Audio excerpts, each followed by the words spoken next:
Which should explain why my background wasn't working right. All right, we're recording. Okay. Thank you, Dawn. Welcome, everybody, to ILL users. It's Wednesday, June 1st. Happy summer reading, everybody. If you're not already in the thick of it, that's coming down pretty soon. We've got a pretty light agenda. I'm sorry. My name is Helen Pinder. I'm the resource sharing consultant here for SWAN. My co-chair is Megan Moran. Introduce yourself. Everyone. Megan Moran from the Oakland Public Library. And we can just kind of go across the board. We've got a really small group. So I'm just going to call out your first name if you wouldn't mind unmuting, just saying your name, where you're from. I'm just going to go right across the top of my screen here. Mimi, you are right next to me. Hi, I think I'm unmuted now. You are. Okay. Bloomingdale Public Library. Welcome, Mimi. Patricia. I'm Patricia from Indian Prairie Public Library. Welcome, Patricia. Morgan Burns, if you have the ability to unmute, please do. Otherwise, you can drop in the chat.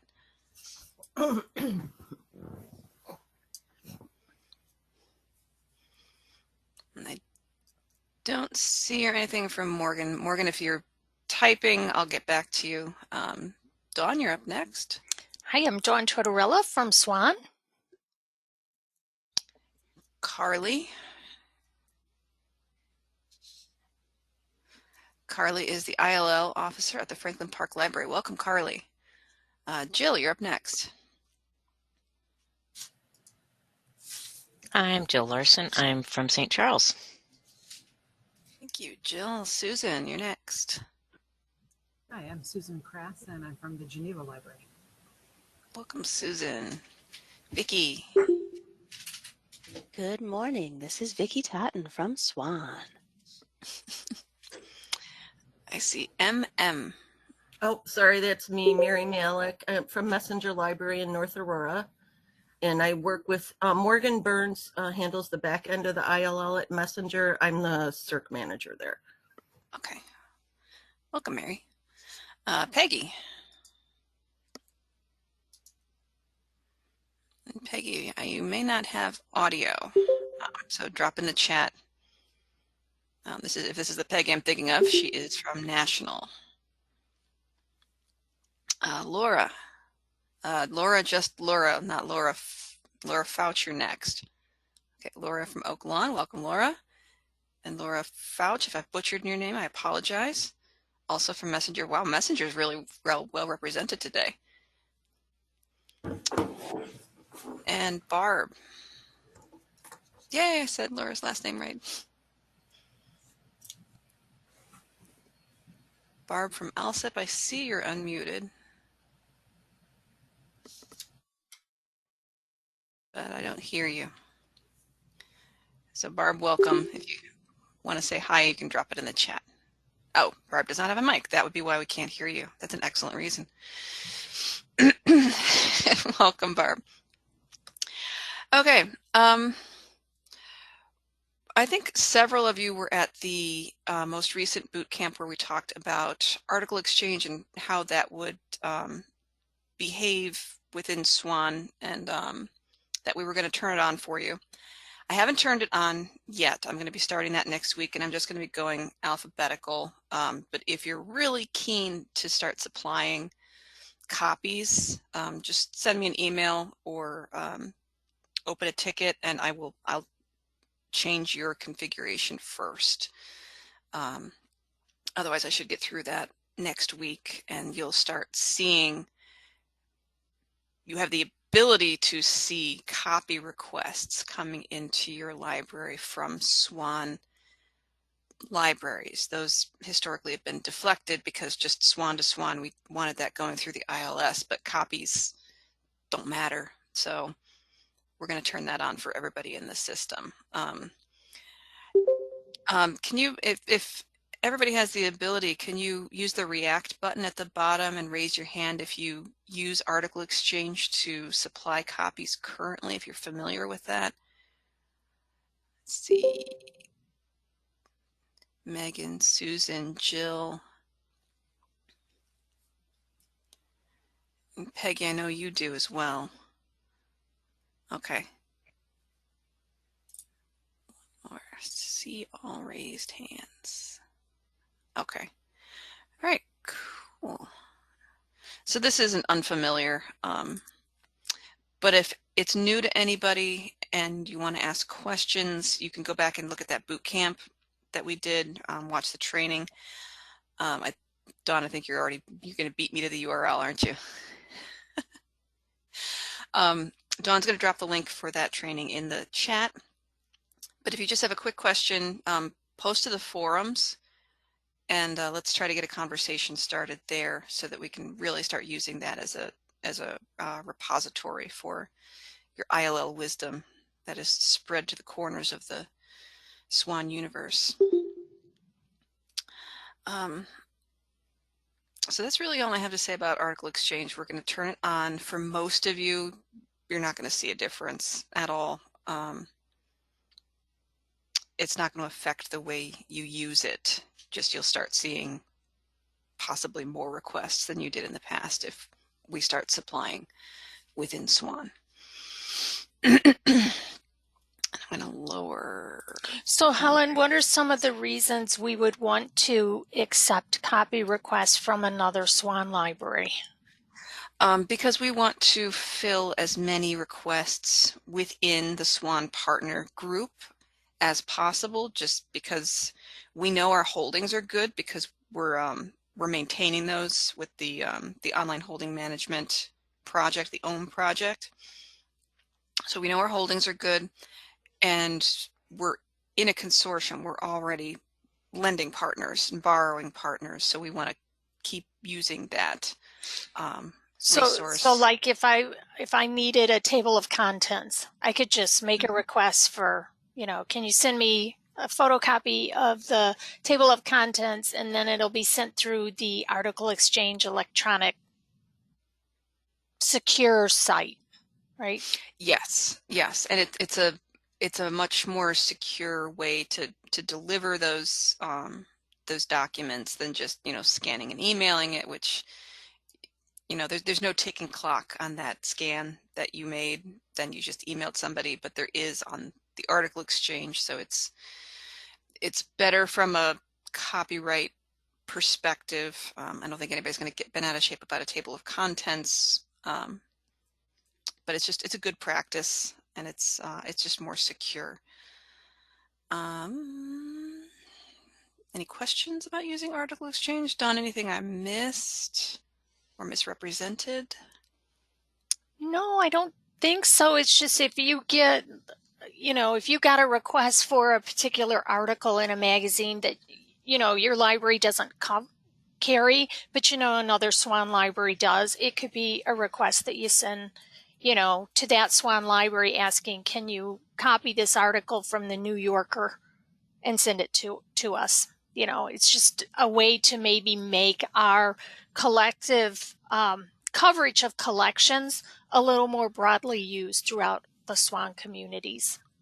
Yeah, and archival material, non-circulating material as well, if you want. I know when I worked at West Chicago, they had the West Chicago Press dating back to its beginning in paper. So if somebody wanted an article from the 19-dickety issue of the press, they're not going to lend that, and odds are the patron, if they're far away, they're not going to want to drive out to view it. But you could scan and send that via Article Exchange and make that patron super duper happy.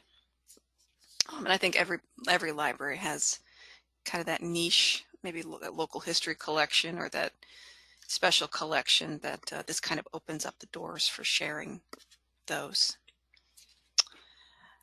And the big difference here is being that requests for physical material are being deflected automatically for SWAN. So this is what we're right. So this is what we're opening up within SWAN, right? Just the copy requests.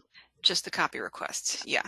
Because the physical material, we're still not going to circulate things like that. And if we did, we would want to send them through the catalog. We wouldn't want to send them through OCLC. So the deflection rule is looking at the request type. And right now our SWAN deflection rule is saying loan or copy. And Helen's just going to change those to say loan only. So copy requests could come through. Yep, could, but certainly not right away. There's not going to be like a flood of requests unless you all get very busy. Okay. I'm sure you guys have all heard rumblings about the new worldcat.org. It's coming. I took Dawn and I both watched the training from OCLC. I've got that linked in the agenda here. I wonder if I can just drop this in the chat. So if you want to view that recording, I believe you can. It is very interesting. There's a lot of good resources in there that I didn't pop them out and put them one by one in the agenda, but if you watch it, you'll probably be jotting down URLs. What I thought was really cool was the visibility, which is my understanding is the whole point of this is to increase visibility of your material. So if patron does a search for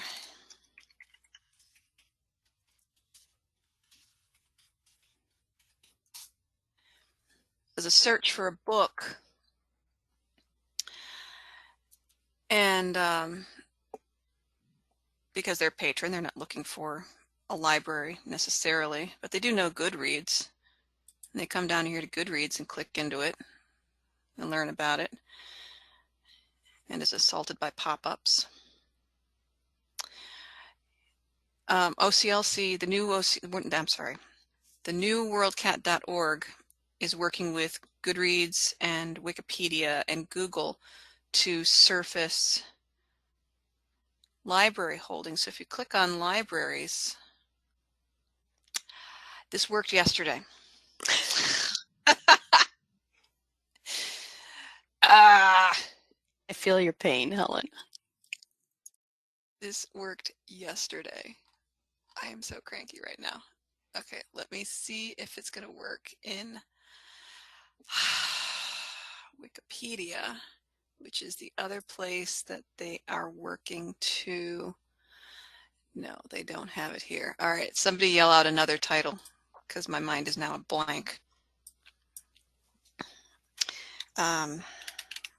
Vanishing Half.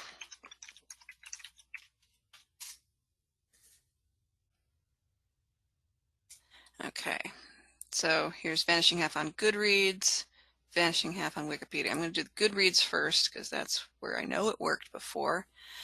And it's not surfacing the libraries now. Of course it isn't. So let's go down to Wikipedia, which just feels wrong to me. And it's not here either. Of course it isn't. Okay. When it works, and it did work, and I swear to you guys it worked, there will be options in Wikipedia and Goodreads, and presumably elsewhere eventually, to click on library. And then when I clicked on that from Goodreads, when I was doing it for my Cabal test, it took me to my local library. It took me to the St. Charles Public Library's catalog, where I could click get book, place a hold, do whatever I needed to do. And it worked like a charm. And you're just going to have to trust me on that for now. But that kind of brings us to... Hey, Helen, while you're there, if you look at that side panel on the far right side, there's a couple of things that SWAN's doing to kind of syndicate our holdings. We're working with OCLC and WorldCat, and as Helen said, this WorldCat is kind of one day it works, one day it doesn't. They're experimenting constantly with a target date of August 1st of releasing this to the public. So it makes sense that things work and then they don't. So those will be surfaced up at the top of that knowledge graph that's kind of shown on the right, which is what Helen's showing. So I think WorldCat is going to be up there with Goodreads, Barnes & Noble, your library, whatever, when they get this all straightened out. But as you go further down and get book, if you have Overdrive collections, those are already surfacing. And we're also working, see the eMedia library, that's Overdrive. We're also working with Blue Cloud Visibility, which is Zafira and EBSCO product. So if you look down at the far right, Helen, under that Geneva Public Library District, and you see the borrow button, that's going to take us to, you know, the resource in our catalog, in our Aspen catalog. Okay, it's going to work the same way with WorldCat when they get their act together. So it's constantly like syndicating this content in all of these different sources, so that if patrons are searching Google or searching anything else and they are geographically based in your service area, which they determine by IP ranges and where the network is coming from, your material is going to surface. So it's kind of neat. Yeah, and my IP does come, it points to Geneva. Although when I tested this with this, it took me to, see, took me to St. Charles. It'll take you to whoever's closest that has that. So got it. And you also saw Messenger had it too. I did see Messenger. Excellent series. Good job, Messenger, carrying this series. So that's that. That's the visibility that they're working on. And in the training, they give you a URL where they talk all about their visibility and what they're planning to do that may or may not work in the wild right now. So if you have, 45 minutes or so, I highly recommend watching that training. It's got some good stuff in it. And there was something else I wanted to show about. So this, if you haven't logged into beta.worldcat.org yet, it is neat looking. It's very slick. It's responsive. It's going to work on, a cell phone as well as a computer, or so they say. It allows you to favorite libraries, build lists. The lists are something that I think are going to be really cool for you guys, because you're going to be able to build lists of titles and share them and make them, if I understood the training right, you're going to be able to make them publicly accessible in WorldCat. And they're not just going to be you can make other people have access to them to build them. So in the before times, right now, you can build lists, but if you leave your library, that list goes with you with that login. This way you can kind of build a collection of lists. And I think the title max is 500. Where the conflict is going to come in, and we aren't sure how this transition is working. All of the work that we have done to make those ILL request forms authenticate with Open Athens. Open Athens authentication is not your WorldCat personal login. So that is the fun that we're going to have to try to make sure that if somebody logs into generic WorldCat, that they are redirected to your branded WorldCat discovery and get all of that, those resources if they try to request material. So that's the piece that, while this is really slick and nice for the individual, we're not sure how smooth this is going to work with our configuration setup for WorldCat discovery. And we can pretty safely promise you it won't be smooth, at first. Because it seems like every time they change something, it breaks everything we've done. But I mean, that's the price of customization. I mean, needs constant grooming and maintenance. So log on to beta.worldcat.org, poke around. It's pretty neat looking, but it is buried there and then gone again. So just be patient. I started, where am I at? Over here now. I started a thread in the community forums for OCLC-led training. I'm posting these on L2 as well, but when I'm going to start posting these here, and I'm also going to start posting the release notes when they come out. The April ones are out. I was hoping to have the June ones ready for you today, but was not to be. I'm going to start posting the OCLC resources on this thread directly. So if you want to subscribe to this and get notifications, you can do that here. And then you'll get an email whenever this thread is updated. If we have news about OCLC training and things like that, I'll just drop it here and then you can all get the email that it's available. So if you're not on the forums, hop on the forums, sign up for your notifications. And I really want to make this a nice resource for you all for OCLC wisdom and training and things like that. So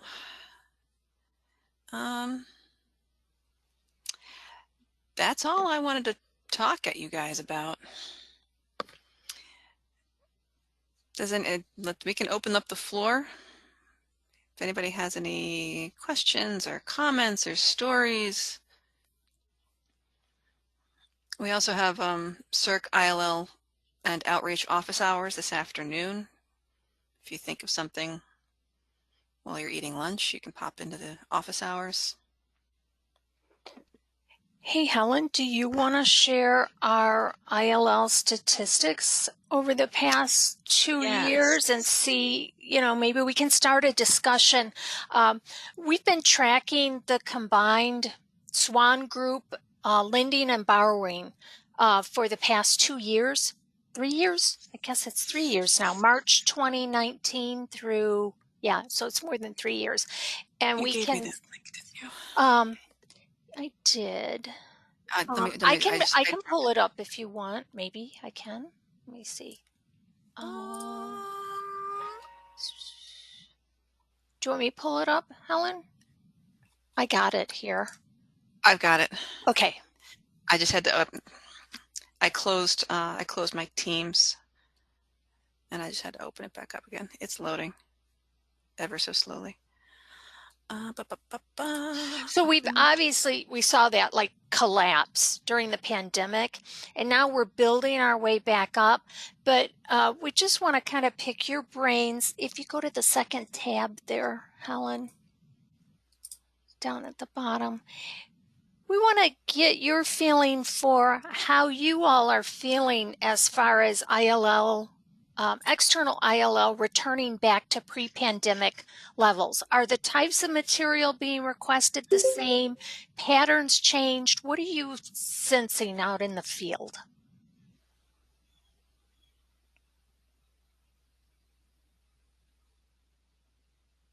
I know for us at SWAN, we definitely experienced that big, of course, dip when we were closed, and it was quite a while before we even started getting requests in again. I'm not certain that we're at the point of, pre-pandemic levels. I have to kind of double check that, but we have been getting a much more steady workload than we even were a year ago. That is what the data seems to support. I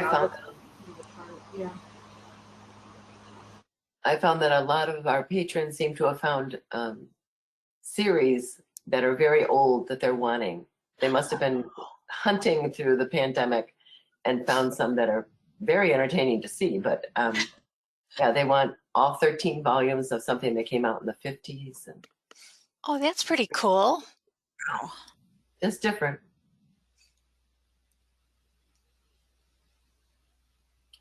I also found that several people did not know that we can get them things. And we've got some new people that are like coming after us weekly to get something new and see if we can, like it's a game to see if I can get it for them. They keep it for 2 days and return it. It's like, this, you know, it's okay, but come on.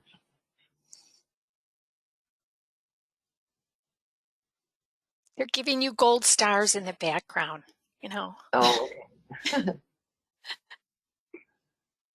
And Helen, if you move over to the net lender ratio, you know, we are really about a 2-to-1 net lender. SWAN is a consortium, which is great. We're sharing a lot to the outside world. And we probably don't borrow as much because we rely on each other.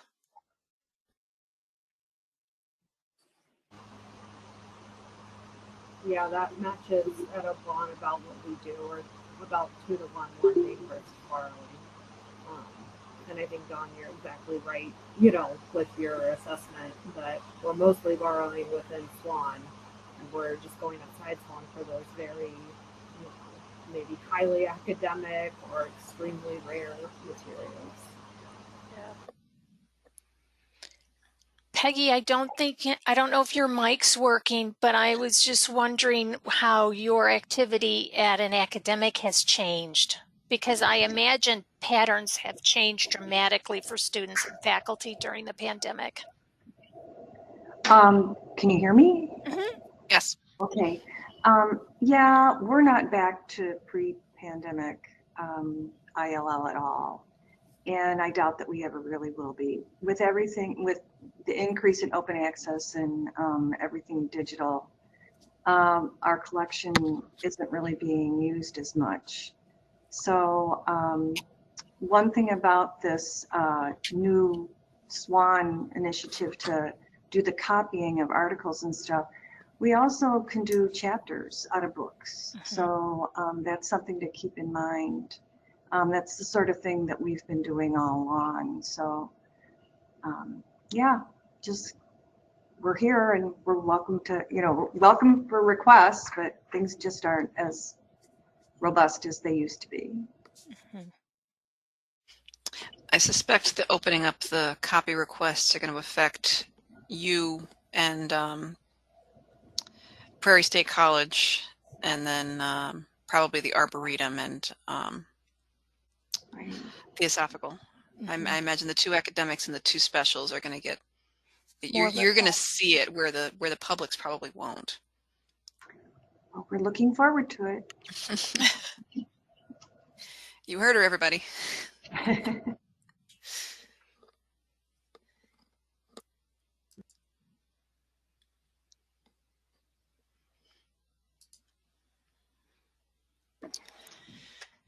Do we want to share our little nightmare, Helen?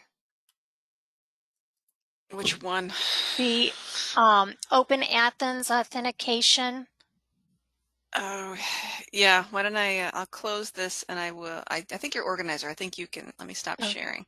Let me share my screen. Let's see if it manifests for you where my demo flatly failed. Okay. So hopefully you guys are seeing my screen here. I'm going to turn my camera off because I'm not looking at you.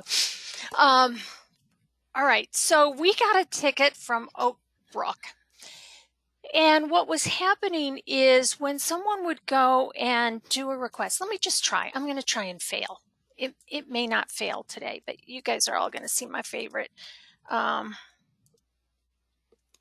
going to go for Blue Dog, George Roderick. And I'm going to find a book that is held in Illinois. Here's one. So I should see the ILL button. So I'm going to go ahead and select that. And I'm going to request it. And what's going to happen when I request it, I'm not I'm not on campus at Oak Brook Public Library, so my IP is not authenticated. I'm going to have to authenticate as a patron. So let me sign in. And that's going to direct me to Open Athens. Let me use a, okay, I know I wrote this down somewhere.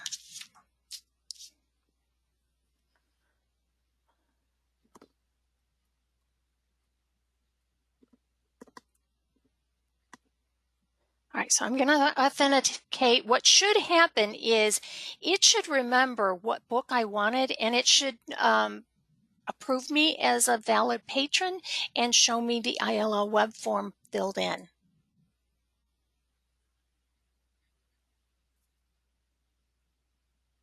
And it did. Okay, so this was not working last week. What I was getting was this really crazy little robot-y broken guy, and we could not replicate it on other sites. Occasionally we could. Some of us could replicate it, some of us couldn't. We tried different browsers. That didn't seem to make a difference. But if you ever get a failure, what I recommend, and I'm going to just go back to the home here. Let me go back to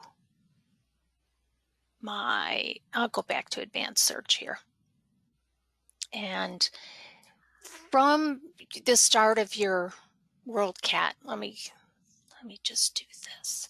Notice that now everything has Open Athens in it. Okay. So at the point I've authenticated, from this point on, it knows that I am an authenticated patron. I'm going to close down my browser window totally. And I'm going to start my browser back up. We're going to do this all over again. And I'm going to show you what you need to do if if you get the error message when you attempt to authenticate. I'm going to come back to Oak Brook.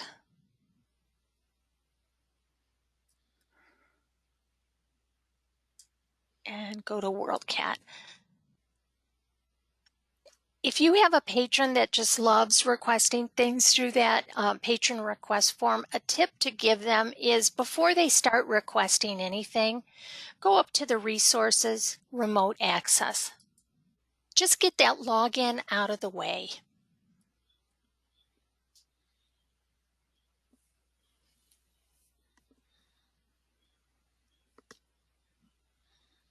Open Athens logins are going to be active for the entire duration your browser is open. So when they close their browser, they'll have to re-authenticate. And now if I were to do that search,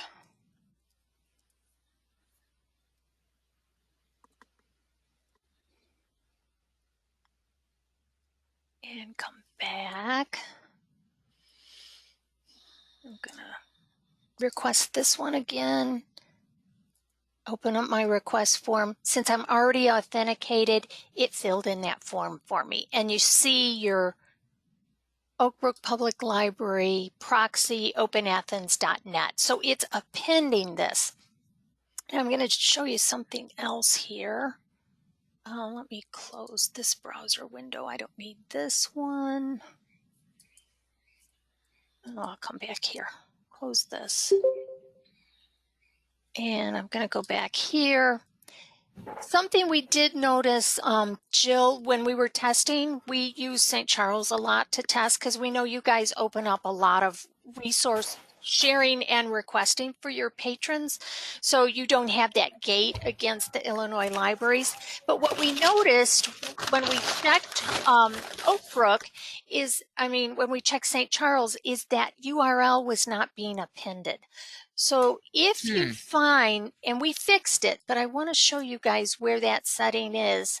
So a lot of times these things just, we have a lot of us in there, and some libraries make modifications too. I'm going to look at Oak Brook here. We should all have the same base configuration for the Open Athens remote access link. And I just want to show you guys what that is so you understand how it's working. We made changes with the last August. I think it was when everything broke, Helen. We had to go in and update everything. That sounds right. Yeah, so if we look at service configuration. That was a project. That was. First figuring out what was wrong and then changing it all. But if we look at service configuration, we go into WorldCat Discovery and WorldCat Local and the user interface options. I think that's where it's at. Yes. Custom links. And I'll make this a little bit bigger when I get down there. But the custom link for remote access has to have a few things. Previously, we had the library's URL appended to this, and now we all use the exact same link. I'm going to share that link in chat just so you all see it and can kind of dissect it and understand what's happening here. So what happens when we authenticate against Open Athens? Open Athens changes the redirection and it uses our swanlibraries.net and it appends the URL of what resource we were attempting to access. And we have to make sure that this checkbox is checked, and it wasn't on St. Charles, so I went ahead and checked it. So that means previously what was happening, if I filled out that Open Athens, I was making an ILO request, then I authenticated through Open Athens, it took me right back to the WorldCat search screen, and I had to do my search all over again.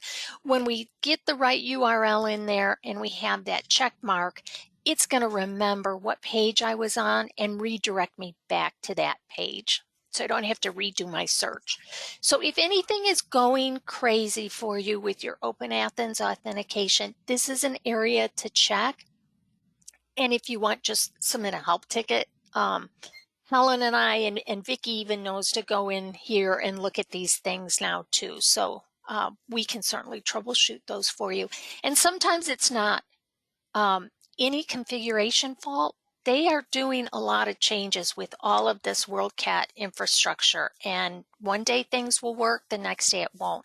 Hopefully that's all going to settle down when they finally release stuff live.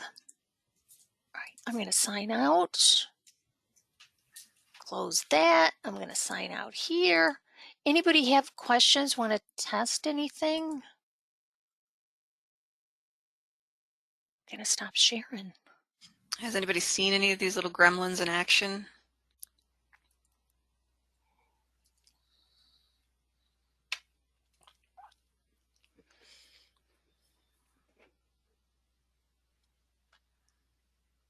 All right. While you're all thinking of things, I am going to pull up that ticket so you can see the error message. So you all just keep talking and I'll find that. How many of you have that link available for your patrons? I think that there was a divide when I was last in library land between libraries who kind of had that link available for patrons and those who didn't. They really wanted that OCLC search to be done by staff, library staff, rather than the patron themselves. But things have definitely progressed since I was actually in the library. We have it open to our patrons, and we have patrons that use it very frequently on their own. We do have staff that assist people, but some of our regulars are very, very familiar with, placing their own requests.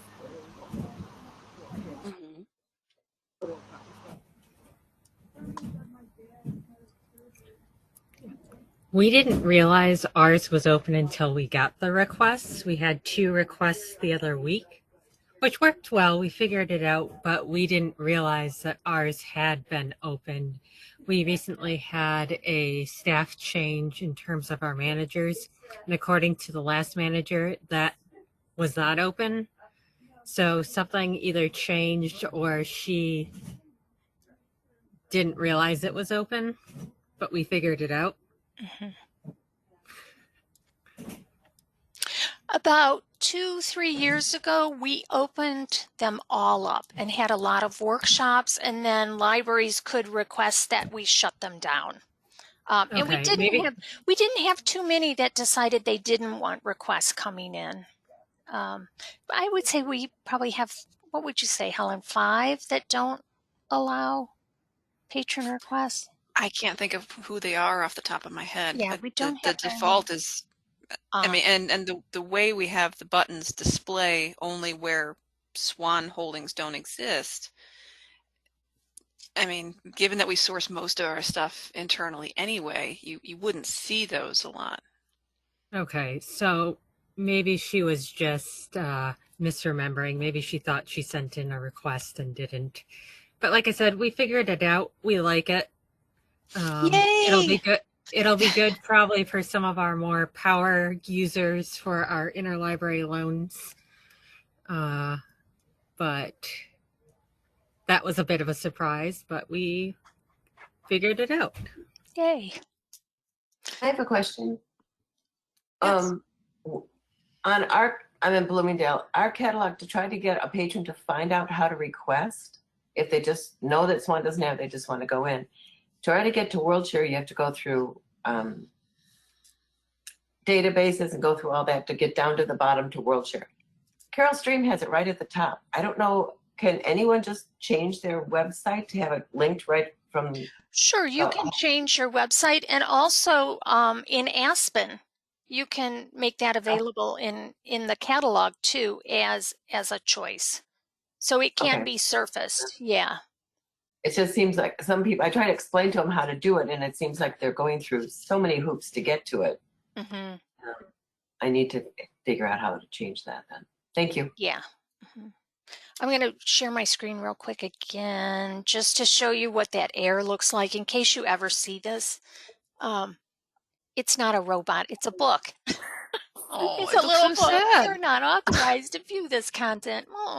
And no matter what you do, it just does not authenticate. So the best thing is, if you encounter this, have them totally close the browser, all sessions of the browser, come back in, and step 1, go to Resources, Remote Access, and log in. Because this did work for Oak Brook when we went that path.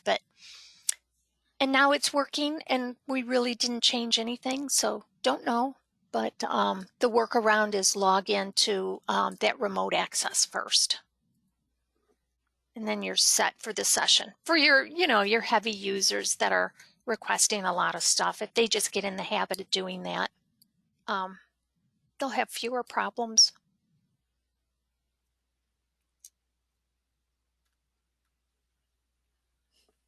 Mimi, you might try going on the forums and asking your question about, for those who have that link floated there or on their websites, and then those who have it, they can answer that and tell you how they did it.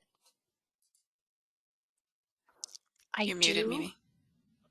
Look, I'm at Bloomingdale's Aspen, and they do have. Oh, it's there now. Okay. Yay. Not there. But can you pull up Carol Stream? You'll see it right on the homepage. It's just quite impressive. Okay. My granddaughter found that, which is like, okay, fine. So I'm going to go to Carol Stream's homepage. I'm not seeing it. Oh, there. No. Not there. It is. Oh, sorry. Underneath YouTube, it's right there. On the far right. Oh, okay. WorldCat, top right. Oh, yes. Yes, you can put that search widget in. Yeah. To your website. That just was so helpful for a couple of people when I told them. Some libraries have it there. Like, yeah. Okay. Yeah, so let's change it to WorldCat, and let's do this.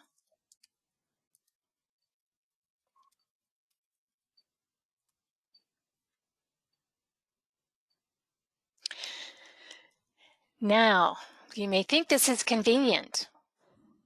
Not so. This is not good because this is going to WorldCat. This is not going to their WorldCat discovery. So the patron cannot make any requests from here. So that So actually, what is that? Okay. Yeah, that's actually not a good way to do it. Okay. We need to get that person on our WorldCat Discovery. So where we want to redirect people is, let's go to Carol Stream here. We want them to get here and make their search. So you want to be on the branded WorldCat Discovery. This is what I thought it would go to, but it didn't. No, it didn't. That actually kind of looks kind of Aspen-y. Yeah. So yeah, all those interactions between things, but it's better if you surface your WorldCat Discovery link somewhere that you want people to find it, you know. And I'm sure we can change that search box. That's a task for Helen and I to play with, to customize that WorldCat search so that it is searching your library.on.worldcat.org instead of just worldcat.org. But it's all that discovery customization we've done that allows patrons to request things and they land in your ILL queue.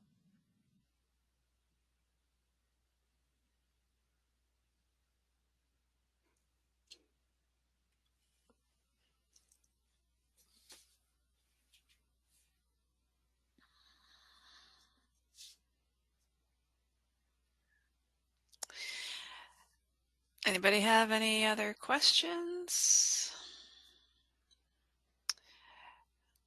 Okay, we do have office hours this afternoon, if you think of anything.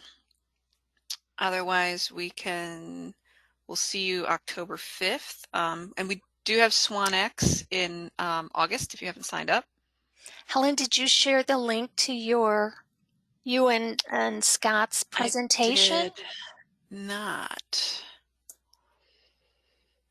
So Helen and Scott did a presentation for I don't know if anybody was there, the OCLC Resource Sharing Conference. Resource Sharing Conference 22. And they had over 800 participants worldwide at that thing. So it was very popular, kind of looking at how we do the OCLC Holdings update through our OCLC Holdings Manager OHM process, and how we maintain holdings for all of the LSAPs in Illinois using that same process on behalf of them. And that benefits us because if their holdings are accurate, we can ask for stuff from them. So that's why we do it. And all the configuration stuff that Helen supports in WorldCat Discovery and ILL. So kind of it was a good session. Did you find it, Helen? I think I found something. I'm not sure if it's. I know that if you're logged into your WorldShare ILL account and you go to the community, you have to be logged into the community to get to that recording, I believe. So let me. I found it. Okay. So it may require you to authenticate through your community link. Oh, I found the description, but not the recording. All right, let me see if I can find it. We can keep talking and I'll. One of the great things that Helen presented in there is the ability for you to deflect based on availability in the catalog, just auto deflect. So I think that the library that you showed maybe was Woodridge, Helen? I think it was yes. Yeah. And they did a really fine job of going through all of the different availabilities for different items, so that it can just auto deflect, and it really cuts down on the amount of requests that they have to handle manually. I learned a lot watching that. I did.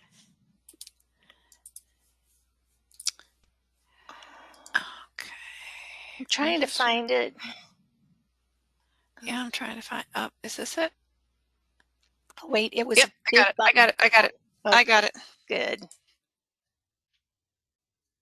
I gotta find you. I lost you guys. Where are you? There we are. Oh, yeah. Oh, here's the whole conference. Here's the whole,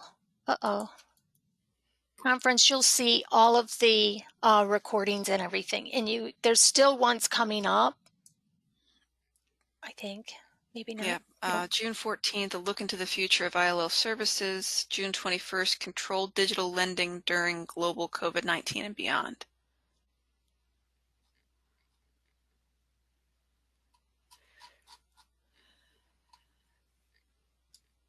Yeah, so this is what we were working on instead of changing your deflection policies last month.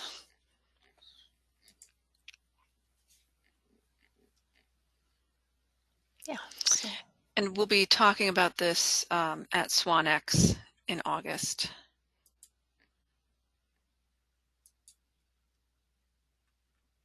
And hopefully at SWANX we'll have a few members that are presenting their workflows too. So if anybody really, wants to share that, I know Christine is gonna represent Bloomingdale, and if any of the others of you want to talk about, how patron requesting and all this configuration is used in your library, let us know.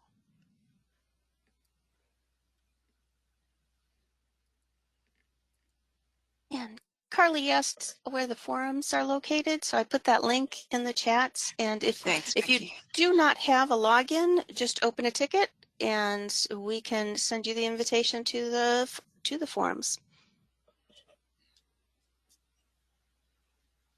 Yes, please join us there. Especially since you're putting all those OCLC trainings there now, Helen. Yep. Yeah, the trainings are also on L2, but I'm going to pop the release notes into the forums as well, if you want to creep on them like I do.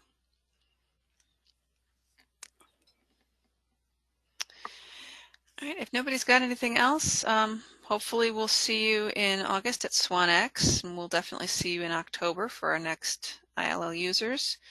We have office hours. See you there. See you on the forums.